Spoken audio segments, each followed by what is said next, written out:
Louco da cabeça, Biomotos novamente na área com mais uma aí, galera.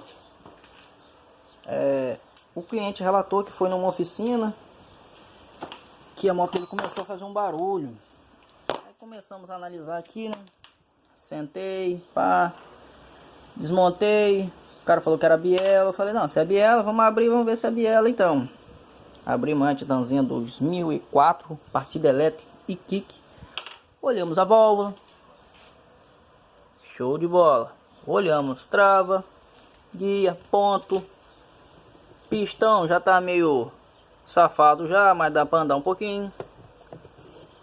Aí o cliente relatou que foi em outra oficina e condenaram o motor dele por completo, galera. Então, galera, antes de der qualquer orçamento, qualquer valor, galera, tem que desmontar, tem que olhar primeiro para ver o que realmente aconteceu.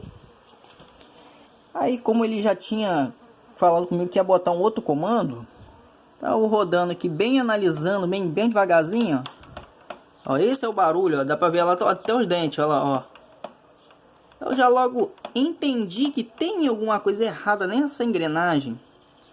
Aí eu rodando bem aqui, eu tô olhando que caiu uns pedacinhos, né, que é básico. E olha só, rapaziada, a surpresa aqui, ó. Os dentes dessa engrenagem do comando ali, ó, quebraram. Com certeza quebraram uma aqui, ó. Já tá machucado umazinha aqui, outrazinha aqui. E o barulho todo, que parecia barulho de biela com pistão, era isso aqui, galera. Simplesmente isso aqui.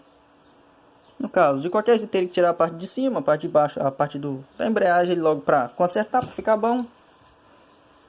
E é isso aí, rapaziada. Jamais condena o motor do sujeito antes de dar uma averiguada primeiro. Rapaz, foi no cara especializado, falou que era motor, teria que fazer o motor por completo. Então, gente, tem gente honesta, tem gente que não é honesto. O serviço aqui vai ficar por tanto, por X. Essa engrenagem aqui, eu já vou colocar uma nova para ele. Ele precisa da moto com urgência.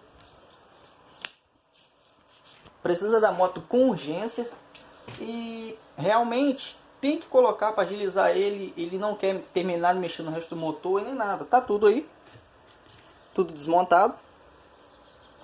E vou colocar essa engrenagem para ele trabalhar, que ele falou que estava cuidando das vacas dele lá.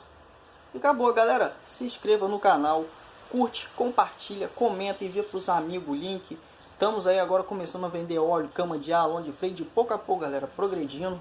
Tá aí a oficinazinha. Estamos com essa aqui, a famosa tá ali, a vermelha. E aquelazinha lá que eu fiz a cirurgia no banco. Tirei a bucha do banco da web, que não cabe, e botei na bizinha 100. Então, galera, estamos aí com o projeto, já estamos lá. Eu sozinho estou construindo lá a sala lá, nunca montei nada, galera. Construí essa oficinazinha aqui. E estamos aí, galera. Tá show? Se inscreva, compartilha e tamo junto, galera.